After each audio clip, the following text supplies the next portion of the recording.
I was on a four-wheeler in a kilt with long hair, just like going around and looking. See, I'm a believer, by the way. So if you believe that there are big realms of good and evil, and they're slugging it out. Faith is a real thing. What does the evil side want? Oh, it wants you. It wants you. People are capable of horrors, of atrocities. We're also capable of wonderful things, of good things. And we have the choice. What do we choose, you know? And often, many of us, at different times, choose both things. Religion, at its essence, people sort of like, they have little places, there's this religion, there's that religion, you know. They have flavors, it's like 33 flavors. I think a religion worth its salt, at the heart, at the epicenter of it, has to have love. That's all. He was beaten for our iniquities. He was wounded for our transgressions. And by his wounds, we're healed. That's the point of the film. It's not about pointing the fingers. It's not about playing the blame game. It's about faith, hope, love, and forgiveness. Actually, I asked Mel to present this award to me for a reason, because when I couldn't get sober, he told me not to give up hope, and he urged me to find my faith. Didn't have to be his or anyone else's as long as it was rooted in forgiveness. What about this film made you select it as the project you would do after so many years? I thought it was so inspiring. I've never actually heard of anyone who was quite this. It was the pinnacle of heroism. I mean, it was like, wow. And he inspired me. And I couldn't be like that, I don't think, not in a million years. But it gives us all hope, I think, that if we can see someone who behaves like an ordinary man in hideous circumstances, doing extraordinary things, I think it speaks to me, speaks to my soul, and hopefully to others, you know. So I think it's a story worth telling. If you're going to spend 18 months on something, it better be worthwhile. All right. Wow. Well, thank you. Thanks for the warm welcome. I can't tell you how proud and privileged I am to be in the presence of veterans. And I just, you know, first off, want to just say thank you for your service and thank you for your sacrifice. You know, because of your sacrifice, I didn't have to go. You know, it is an anti-war movie. I think all war movies are anti-war movies, but we do have to be compassionate to our warriors. I hate war, but I love the warrior. And those guys that went to war, I appreciate and honor their sacrifice, because many of them lost much. And they're still suffering. Even when they come home, they suffer. So, you know, they need some attention. You better come home to me. Please, Lord, help me get one more. Desmond Doss said he achieved all he has done thanks to his faith. Can you relate to that? How important religion is in your own life? A whole bunch of things. I got a bunch of stuff, you know. So it wasn't like I wasn't doing something. I was working. But it's like, and it was a great luxury to have that, to develop different stories, many stories. So maybe I'll get a chance to tell another one or two of them before I hit the box.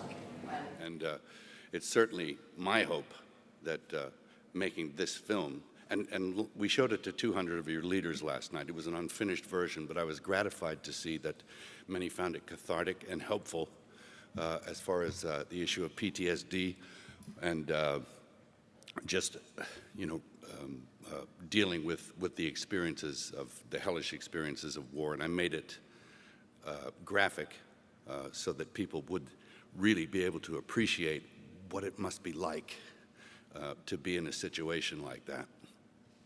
So it's my hope that, that this film will bring awareness to the plight of veterans, and it's underserved, and our stories and art and film can actually change things. So that's my hope. And I found out that I'm actually not a bad acting teacher, because I would instruct them. I said, it's all about breathing. And they believed me. They looked at me like I knew what I was talking about. But any experience you have in life enriches your work somehow, good or bad. This Hacksaw Ridge thing, I had 59 days right? I had twice that time on Braveheart, and I had more of a budget, and that was 20 years ago.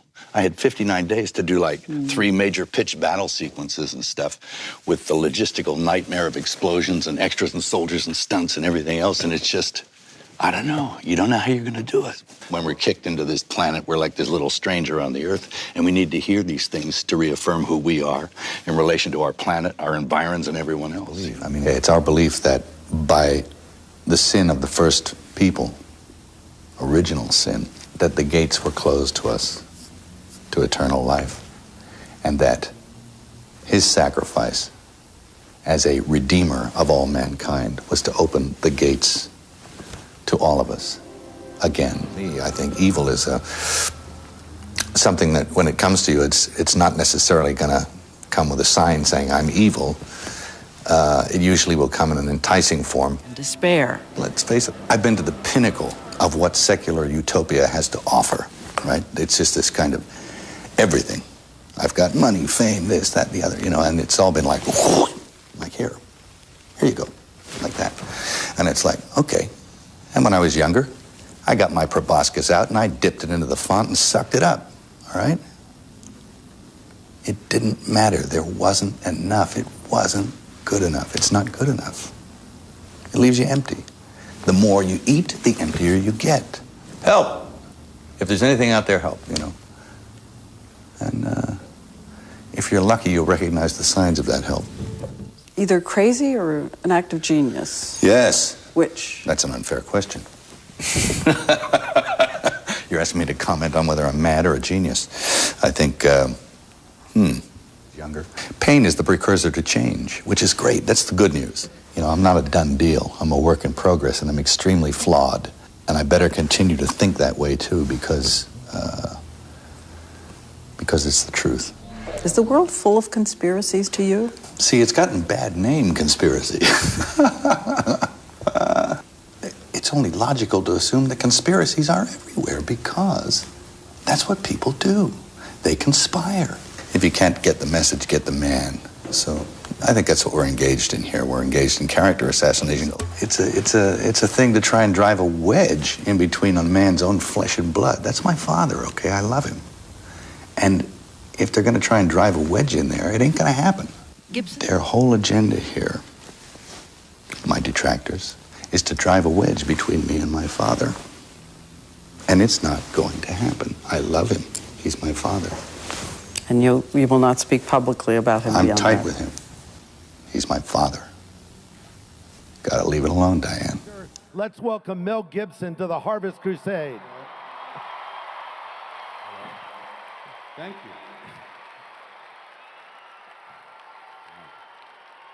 Thanks, Greg, for asking me to come along Thank you, here. Mel. Honored to be here, and honored to be here. They love you, Mel. There's you people out there, evangelicals who stood up and supported me, and I thanked you at the time, but I thank you again, okay? So that was great of you. Thanks so much. There's a tendency for all of us to take that event and the extent of the sacrifice, take it for granted. Yeah. And filmically, particularly, cinematically, I think it's been sanitized a fair bit. Right. So that it becomes, I don't know, ineffective, ineffectual, not emotional. Yeah. And I wanted to illustrate the extent of the sacrifice Yes. Christ made. So I felt that to do a film like that, and my own experience contemplating over the years on the Passion, my imagination soared, and there are readings on the matter that kind of brought home the dreadful reality of how bad it was. And I just wanted to put that on film to give people maybe a new look and to sort of bring another theological perspective to it that perhaps they hadn't thought of before. You know, it's not the Passion, too. I mean, it's called the Resurrection. That's right. And Desmond Doss was, he received the Medal of Honor, the Congressional Medal of Honor for courage under fire. And he was singular in that most guys who get the Medal of Honor, they do something in a split second. And it's a decision that, you know, and they do something courageous, heroic. Desmond did what he did over and over and over again in different places in the Pacific. But his greatest achievement was in Okinawa, where he saved a lot of men. And the other interesting thing about Desmond is that he was a conscientious objector, and he went into battle without a weapon. Yeah. As a medic. As a medic. And what he did was supernatural. And he only did it through faith. Yes. That's all. He was armed only with his faith. Yeah. And this man existed. He was a man of faith and conviction, never fired a bullet, got the Medal of Honor for extraordinary feats that he could only achieve through the power of God. But they'll never take our freedom! What was the force? What was the force? It's the thing you can't see. Merci. Merci. Jesus, mercy.